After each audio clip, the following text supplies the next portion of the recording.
Assalamualaikum warahmatullahi wabarakatuh. Selamat datang di Universitas Islam Negeri Sumatera Utara, program studi matematika pada mata kuliah regresi linear. Pada kesempatan kali ini, kami akan membahas mengenai regresi dengan pendekatan matriks. Adapun anggota dari grup kami yaitu ada Aji Al-Arif, ada Husnul Fadilah, ada Enda Febrianti, ada Indri Yulistiani. Berikut adalah submateri yang akan kami bahas. Yang pertama ada pengenalan matriks dan regresi dalam matriks. Kedua ada penaksiran kuadrat terkecil parameter regresi. Yang ketiga analisis variasi. Dan yang terakhir ada mean respon dan ramalan observasi baru. Baiklah, langsung saja kita masuk ke materi pertama. Saya Husnul Fadilah akan menjelaskan mengenai matriks dan model regresi linear dalam bentuk matriks.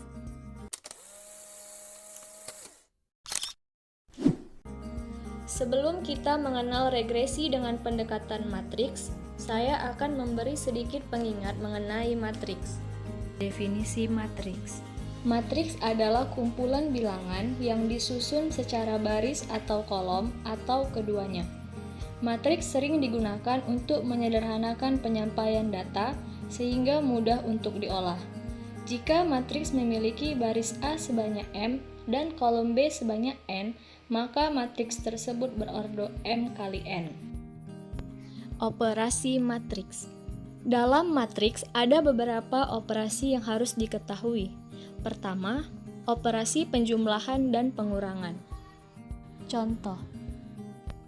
Dapat kita lihat di dalam contoh bahwa kedua matriks memiliki ordo yang sama. Mengapa hal demikian terjadi?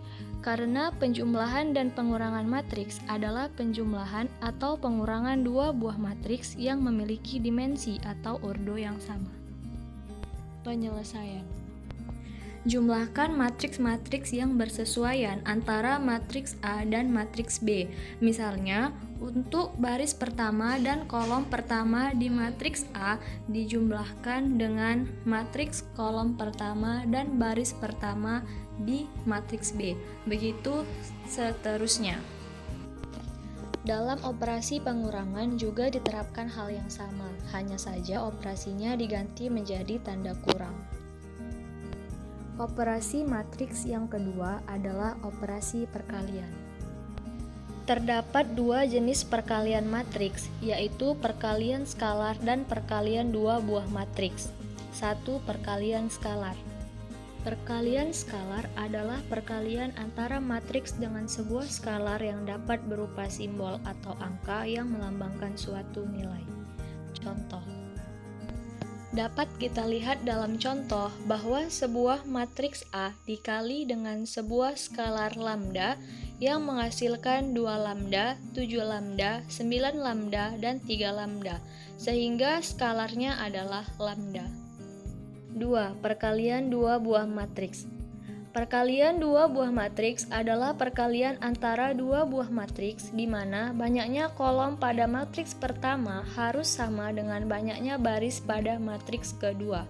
Untuk menjawab perkalian antara matriks A dengan matriks B, kita dapat mengikuti pola berikut. Inverse matriks. Inverse dari suatu matriks A ditulis dengan notasi A pangkat minus 1. Jika matriks A berordo 2 kali 2, maka cara mencari inversnya adalah dengan mencari determinannya terlebih dahulu, yaitu dengan rumus determinan A dikali D dikurang B dikali C. Setelah itu masukkan ke dalam pola, yaitu 1 per determinan dikali dengan matriks dengan catatan posisi A dan D ditukar, B dan C ditukar dan diberi tanda negatif sesuai pola berikut. Jika matriks A singular, maka determinannya akan sama dengan 0, dan matriks tersebut tidak memiliki inverse. Model regresi linear sederhana dalam bentuk matriks.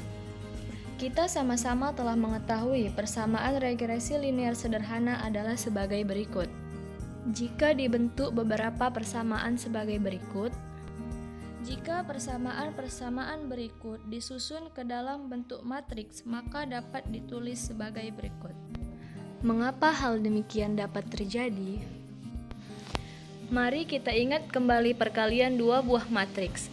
Jika matriks berikut dikalikan, maka hasil matriks ini akan membentuk kepersamaan-persamaan awal. Sehingga dari matriks yang dibentuk, kita mendapatkan model regresi linear sederhana dalam bentuk matriks, yaitu Y sama dengan X dikali beta ditambah epsilon, di mana Y adalah matriks dari variabel terikat Y, X adalah matriks dari variabel bebas X, beta adalah matriks dari parameter yang belum diketahui, dan epsilon adalah matriks dari residual. Dalam regresi ini, hasil kali yang sering kita gunakan adalah Y aksen Y, X aksen X, dan X aksen Y, dengan matriks sebagai berikut.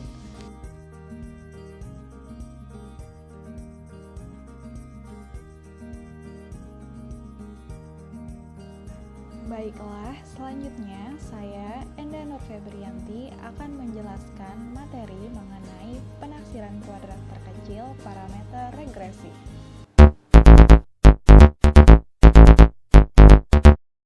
Penaksiran kuadrat terkecil parameter regresi. Dengan metode kuadrat terkecil, persamaan normal didapat dengan meminimumkan persamaan berikut. Q sama dengan sigma kuadrat dari YI dikurang beta 0 ditambah beta 1 dikali XI, di mana I bergerak dari 1 hingga ke N. Atau dalam notasi matriks yaitu Q sama dengan Y kurang X beta inverse dikalikan dengan Y dikurang X beta. Atau bisa juga menjadi Y inverse Y dikurang beta inverse X inverse Y dikurang Y inverse X beta ditambah beta inverse X inverse X beta. Karena inverse dari X beta itu adalah beta inverse X inverse dan Y inverse X beta berdimensi 1 kali 1, maka Y inverse X beta adalah inverse dari Y inverse X beta dan sama juga dengan beta inverse X inverse Y. Sehingga Q sama dengan Y inverse Y dikurang 2 beta inverse X inverse Y ditambah beta inverse X inverse X beta. Selanjutnya, untuk mendapatkan nilai beta yang meminimumkan Q, kita diferensialkan Q terhadap beta 0 dan beta 1. Berikut adalah matriks diferensialnya.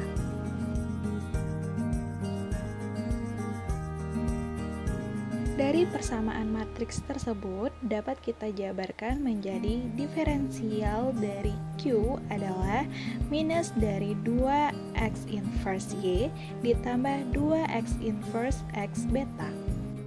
Kita samakan diferensial beta dengan 0 dan beta diganti dengan B, didapat persamaan normal dalam bentuk matriks X inverse X dikali B sama dengan X inverse Y, di mana X inverse X berdimensi 2 kali 2, B berdimensi 2 kali 1, dan X inverse Y berdimensi 2 kali 1. Dengan B vektor koefisien regresi kuadrat terkecil, yakni B adalah matriks berdimensi 2 kali 1 yang berisikan B0 dan B1, serta X inverse X yang berdimensi 2 kali 2 dan X inverse Y yang berdimensi 2 kali 1 masing-masing adalah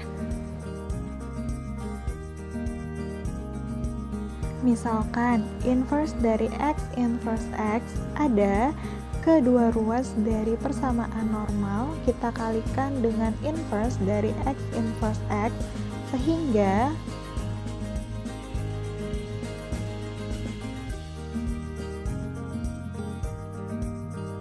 dan kita peroleh penyelesaian tunggal B adalah inverse dari X inverse X dikalikan dengan X inverse Y. Berikut adalah contoh soal dari penaksiran kuadrat terkecil parameter regresi. Seorang petani ingin menaksir hasil padi ton per hektar pada beberapa tingkat dosis pemupukan 50 kg per hektar. Ia melakukan percobaan pada sebidang tanah yang diperkirakan kesuburannya sama dibagi menjadi 5 petak yang sama luasnya. Tiap petak secara random diberi dosis pupuk tertentu. Dari percobaan didapat hasil sebagai berikut. Dosis pemupukan sebagai X dan hasil sebagai Y. Untuk dosis pemupukan 0 menghasilkan 2. Untuk dosis pemupukan 1 menghasilkan 4. Untuk dosis pemupukan 2 menghasilkan 7. Untuk dosis pemupukan 3 menghasilkan 9. Dan untuk dosis pemupukan 4 menghasilkan 8. Untuk data tersebut, kita gunakan model regresi linear sederhana, yaitu YI sama dengan beta 0 ditambah beta 1 XI ditambah epsilon I, di mana I adalah 1, 2, 3, 4, dan 5. Selanjutnya, kita akan menghitung penaksiran kuadrat terkecil dari koefisien regresi. Dari data dapat kita hitung sebagai berikut.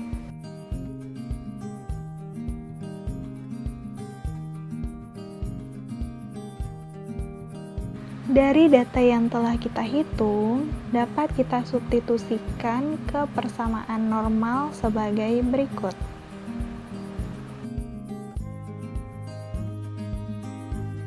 Setelah kita substitusikan ke persamaan normal, kita dapatkan X inverse X adalah 5, 10, 10, 30, non-singular. Sehingga inverse dari X inverse X adalah seperdeterminan adjoint, di mana seperdeterminannya adalah 1/50 dan adjointnya adalah 30, min 10, min 10, 5, hingga menghasilkan 3/5, min 1/5, min 1/5, dan 1/10. Sehingga penyelesaian dari persamaan normal B sama dengan inverse dari X inverse X, X inverse Y adalah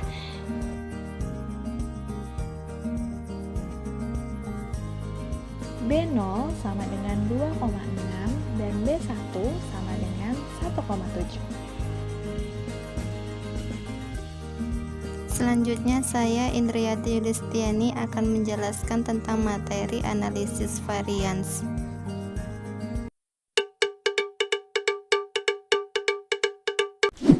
Saya akan menjelaskan tentang analisis varians.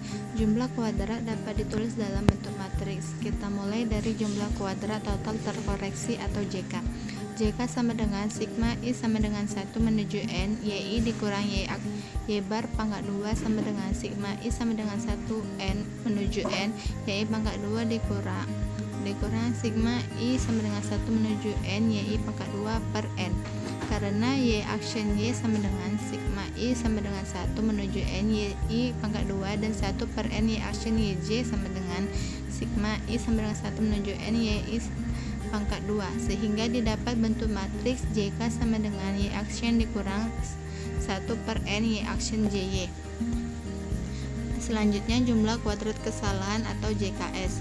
JKS sama dengan E action Y dikurang X B action pangkat Y dikurang XB sama dengan Y action Y dikurang 2B action X action Y ditambah B action X action XB sama dengan Y action Y dikurang 2B action X action Y ditambah B action X action X action X pangkat min 1 X action Y sama dengan Y action Y dikurang 2B action X action Y ditambah B action X action Y sama dengan Y action Y dikurang B action X action Y.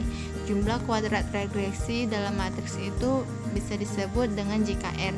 JKR sama dengan B action X action Y dikurang 1 per N Y action JY. Contoh soal, perhatikan kembali contoh yang telah dijelaskan oleh Enda. Telah dihitung B0 sama dengan 2,6 dan B1 sama dengan 1,7. Selanjutnya kita akan menghitung JK, JKR, dan JKS. Pertama kita hitung NY bar kuadrat sama dengan 5 dikali 6 kuadrat sama dengan 180. Y action Y sama dengan 24798 sama dengan 214. Selanjutnya kita menghitung B action X action Y sama dengan 2,6 1,7 dikali 3077 sama dengan 208,9. Selanjutnya kita mencari nilai JK. JK sama dengan Y action Y dikurang N Y bar kuadrat sama dengan 214 dikurang 180 sama dengan 34. JKR sama dengan B action X action Y dikurang N Y bar kuadrat sama dengan 208,9 dikurang 180 sama dengan 28,9. Selanjutnya kita mencari nilai JKS. JKS sama dengan Y action Y B action X action Y sama dengan 214 dikurang 208,9 sama dengan 5,1. Baik, selanjutnya saya Ajal Arif akan menjelaskan kepada kalian tentang min respon dan ramalan observasi baru.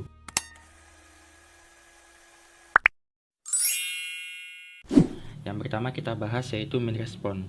Nah, min respon itu adalah cara kita untuk mencari rata-rata jika ada satu variabel X lagi yang kita masukkan ke dalam data. Nah, variabel baru yang kita masukkan ke dalam data itu disimbolkan dengan XH. Makanya di situ dapat kita lihat untuk menaksir min respon pada XH kita definisikan vektor. Nah, jadi XH itu adalah lambang dari variabel baru yang kita masukkan ke dalam data. Kita masuk ke rumusnya. XH 2 kali 1 sama dengan 1 XH. Nah, 2 kali 1 itu adalah bentuk matriksnya, yaitu baris dikali kolom. Nah, jadi XH itu kalau misalnya kita masukkan ke dalam matriks itu jadinya 1 XH seperti itu. Atau kalau kita transpose-kan XH transpose jadinya sama dengan 1 XH ke samping. Nah, jadi 1 baris 2 kolom.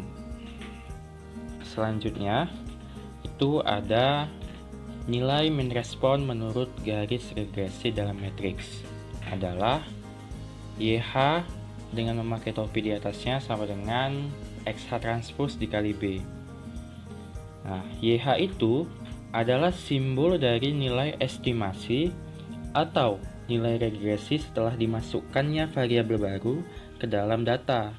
Dengan kata lain, YH itu dapat kita sebut sebagai hasil dari XH. Nah, jadi XH dulu baru dapat YH-nya. Kenapa begitu?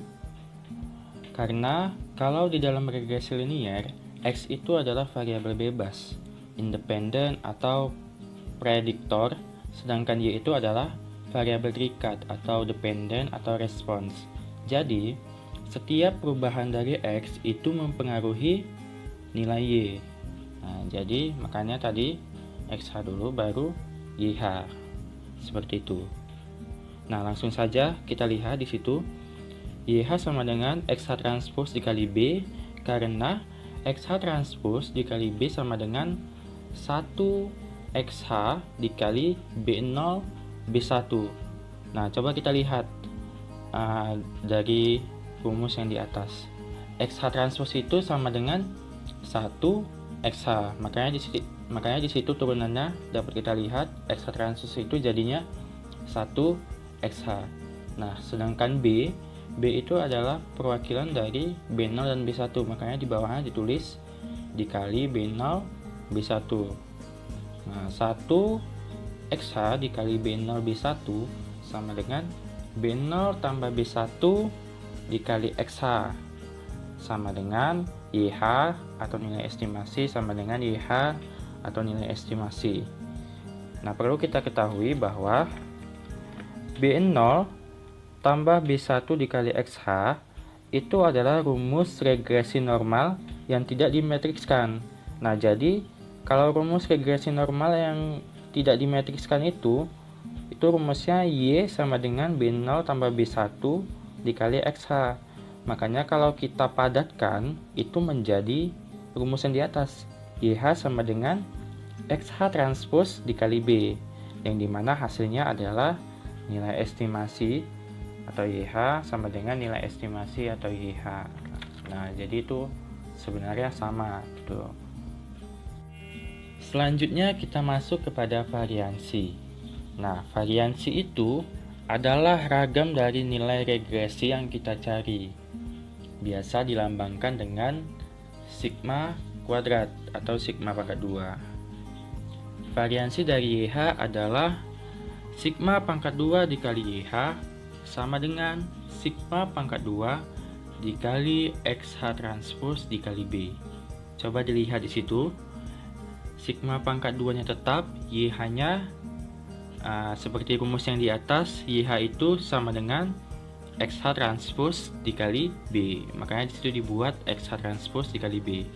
Sigma pangkat 2 dikali XH transpose dikali B sama dengan, itu dipecahkan lagi dia menjadi XH transpose dikali sigma pangkat 2 dikali B dikali dengan XH yang asli yang belum ditranspose. Atau bisa kita tulis dengan sigma pangkat 2 dikali YH sama dengan 1 XH dikali sigma pangkat 2 B0 sigma B0 B1 sigma B0 B1 sigma pangkat 2 B1 dikali 1 XH.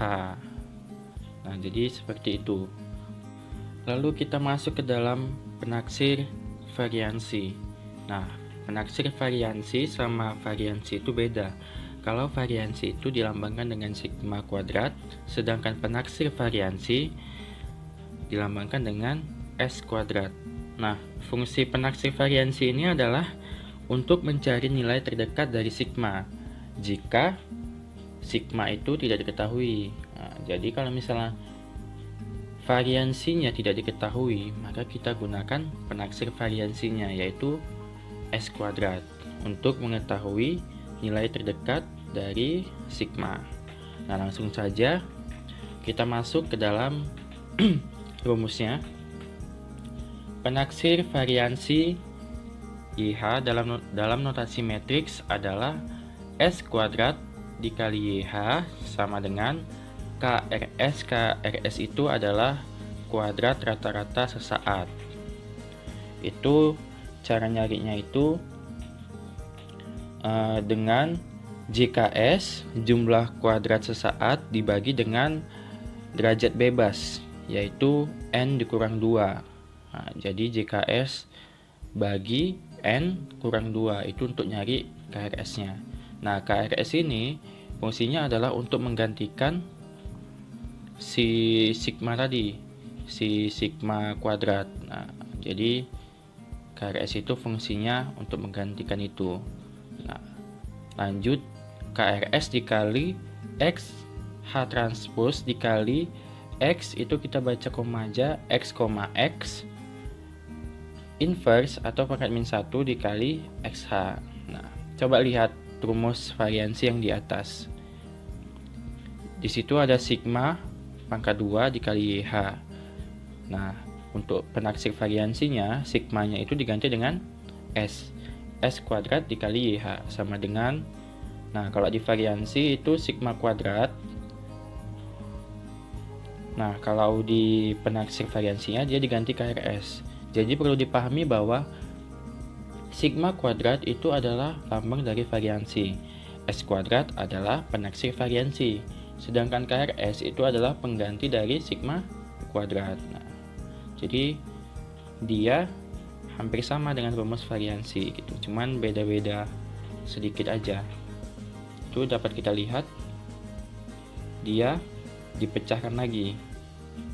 KRS itu diganti dengan sigma. Nah, XH transpose itu tetap. Baru X, X pangkat min 1 itu adalah pengganti dari sigma kuadrat dikali B. Ya, pecahan dari rumus variansi baru dikali XH. Maka rumus penaksir variansinya jadinya seperti itu. Oke.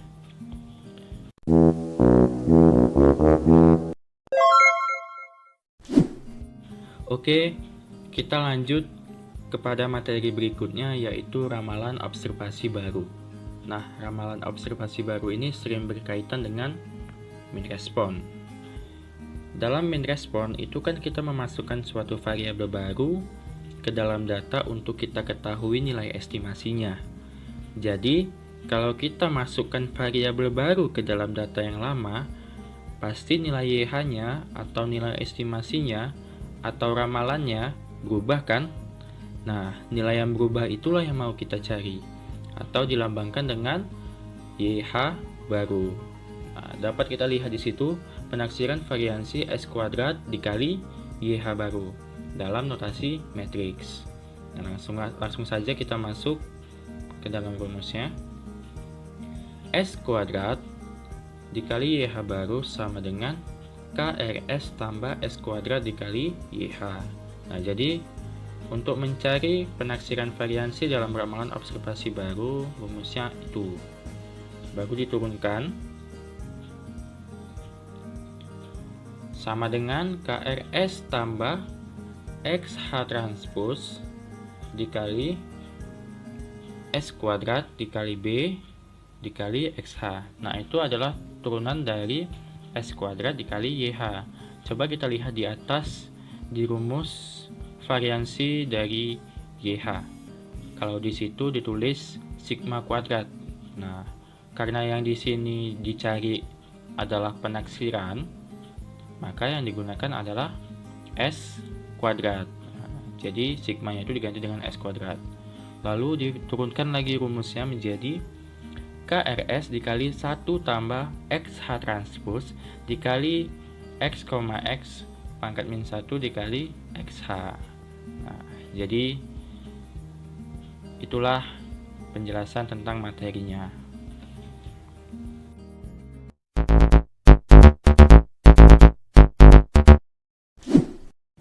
Perhatikan contoh 432. Diketahui data sebagai berikut. Nilai X 30, 40, 50, sampai 70.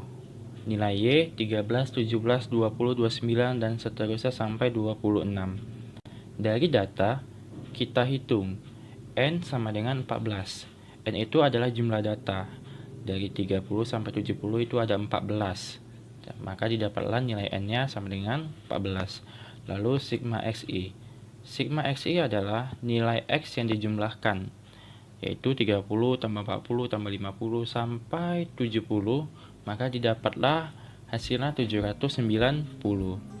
Lalu sigma XI pangkat 2, itu adalah nilai X yang dipangkatkan lalu dijumlahkan. Jadi seperti contoh 30 pangkat 2 tambah 40 pangkat 2 tambah 50 pangkat 2 tambah dan seterusnya sampai 70 pangkat 2. Maka didapatlah hasilnya 49.300. Sigma XI dikali YI itu adalah nilai X dikali dengan nilai Y. Jadi 30 kali 13 tambah 40 kali 17 tambah 50 kali 20 tambah dan seterusnya sampai 70 kali 26. Maka didapatlah hasil 18.030. Lalu sigma YI sama seperti sigma XI, sigma YI adalah nilai Y yang ditambahkan. Jadi 13 tambah 17 tambah 20 tambah 29 dan seterusnya sampai 26, maka didapatlah hasilnya 295. Lalu sigma YI pangkat 2, nilai Y yang dipangkatkan lalu dijumlahkan. 13 pangkat 2 tambah 17 pangkat 2 tambah 20 pangkat 2 dan seterusnya sampai 26 pangkat 2, maka didapatlah hasil 6.641. Nah, teman-teman, di sini kebetulan sekali nilai B0 dan B1-nya sudah diketahui nih. Jadi kita tidak perlu lagi mencari nilai B-nya. Maka dari itu langsung saja kita masuk ke soal.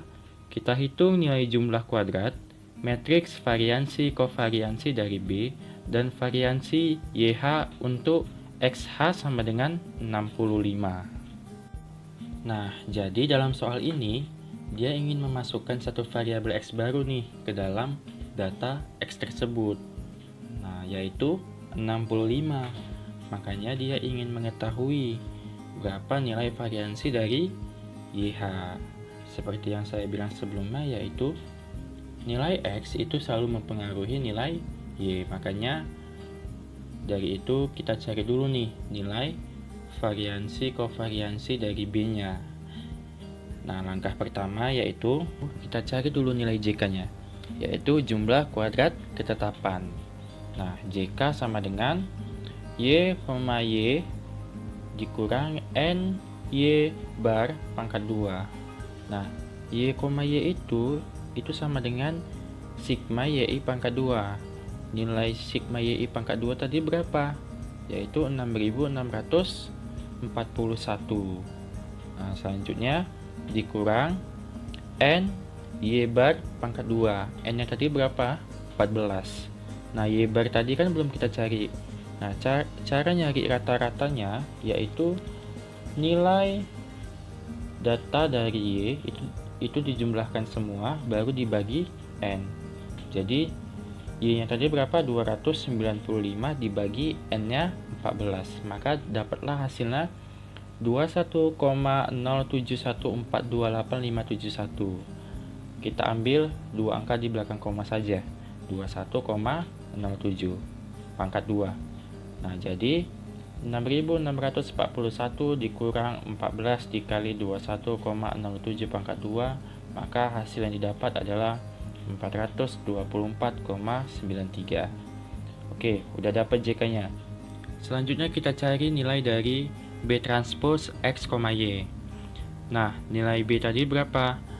B0 4,54, lalu B1-nya 0,29. Nah, itu mohon maaf sebelumnya tanda kurangnya itu salah ketik. Jadi tanda kurangnya itu dihapus, typo, jadinya 4,54 0,29. Nah, tanda kurang itu enggak ada. Jadi itu nilai B-nya. Lalu kita masukkan nilai X, Y-nya. Nah, X, Y di sini kan nilainya sudah diketahui yaitu 18.030. Nah, di sini dia mengikuti rumus dari contoh 430, yaitu rumus persamaan normal X, Y yang dimatrikskan menjadi sigma YI, lalu di bawahnya sigma XI YI. Nah, makanya di situ dibuat 295 yaitu nilai dari sigma YI, baru bawahnya 18.030 yaitu nilai dari sigma XI YI. Nah, maka didapatlah hasilnya 6.568. Selanjutnya kita cari nilai JKR, yaitu jumlah kuadrat regresi. Nah, langsung saja JKR sama dengan B transpose X, Y dikurang NY bar pangkat 2. Nilai B transpose X, Y tadi berapa? 6.568. Baru nilai NY bar pangkat 2. Y barnya itu kan tadi kita 21,071428571. Nah, itu dipangkatkan 2 lalu dikali dengan N yaitu 14, maka dapatlah hasilnya 6.216,07. 6.568 dikurang 6.216,07 hasilnya 351,93. Lalu nilai JKS yaitu jumlah kuadrat sesatan. Langsung saja JKS sama dengan Y, Y dikurang B transpose X, Y sama dengan nilai Y, Y tadi berapa? 6.641 dikurang nilai B transpose X, Y 6.568 sama dengan 6.641 dikurang 6.568 hasilnya 73.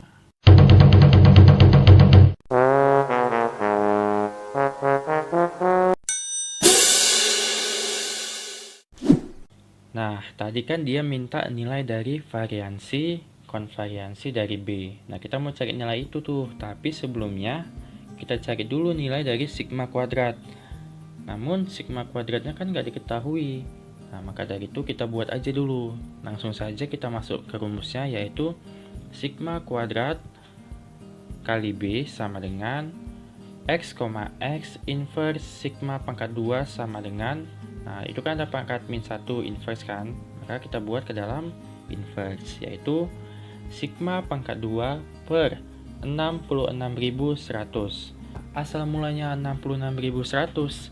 Nah, itu dia menggunakan rumus seperti yang ada di sampingnya, yaitu S pangkat 2 kali B sama dengan KRS per N sigma dikali XI.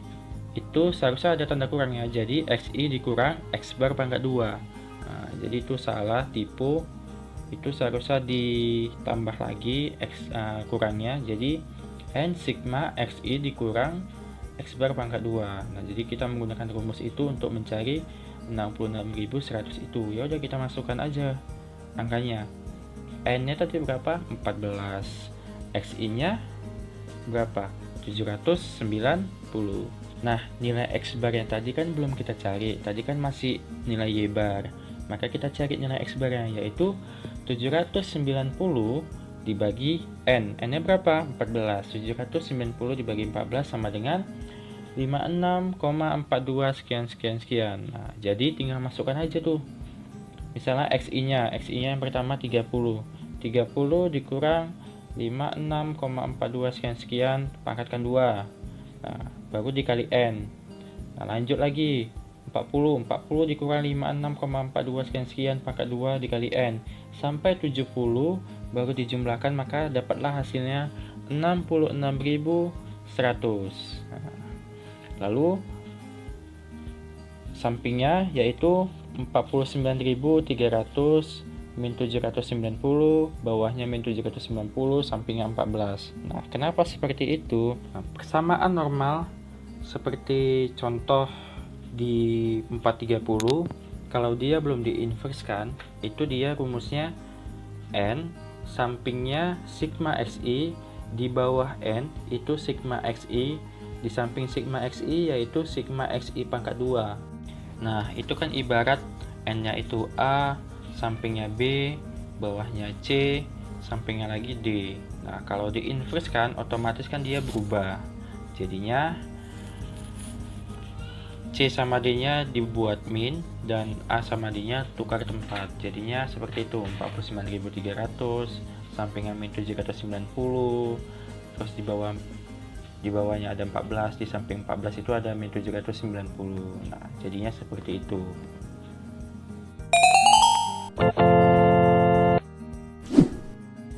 Nah, ini kan belum dapat nih nilai variansinya.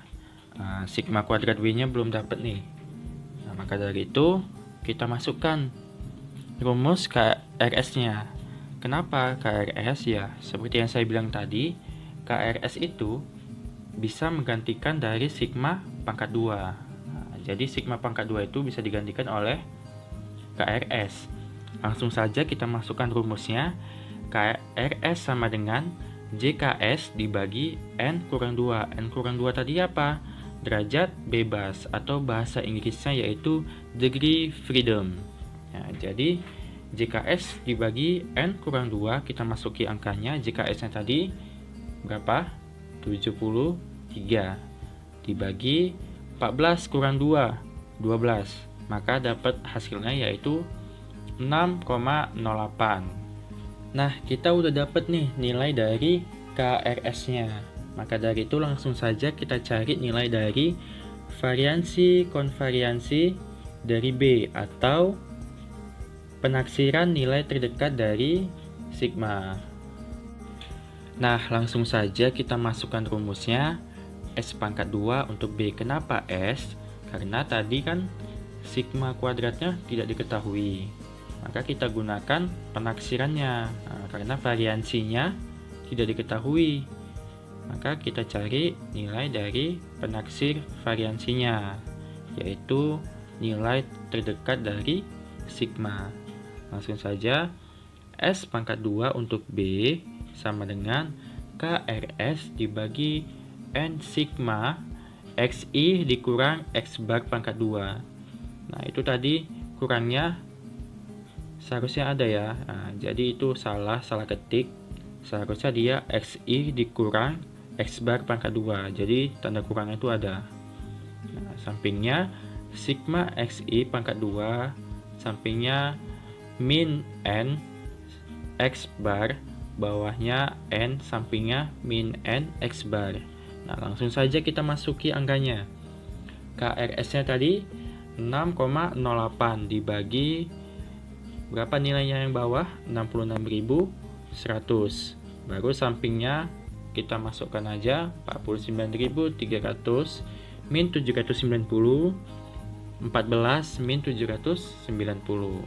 Nah, maka didapatlah hasilnya sama dengan 4.530 min 0,07300 min 0,073 0,00129. Nah, itu untuk penaksiran nilai terdekat dari sigma untuk nilai variansi konvariansi dari B. Selanjutnya kita cari nilai variansi untuk YH. Penaksiran untuk sigma kuadrat YH yang telah dimasuki oleh variabel X yang baru, yaitu XH sama dengan 65, kita hitung sebagai berikut. Nah, karena sigma kuadratnya tadi tidak diketahui, maka kita gunakan penafsiran nilai terdekat dari sigma, yaitu S pangkat 2. Langsung saja masuk ke rumusnya. S pangkat 2 YH bar sama dengan XH transpose dikali X, X pangkat min 1 dikali XH sama dengan, nah masukkan angkanya. XH transpose tadi berapa? 165. X, X inverse tadi berapa? Yang seperti di atas tadi 49.300 min 790 min 790, baru bawahnya 14. Lalu XH yang belum ditranspose 1, bawahnya 65. Nah, habis itu dikali dengan nilai KRS tadi 6,08 dan dibagi nilai dari N sigma XI dikurang X bar pangkat 2. Nah, dapatlah hasilnya 0,529 sebagai nilai variansi dari YH. Nah, jadi itulah penjelasan dari materi mean respon dan ramalan observasi baru. Terima kasih.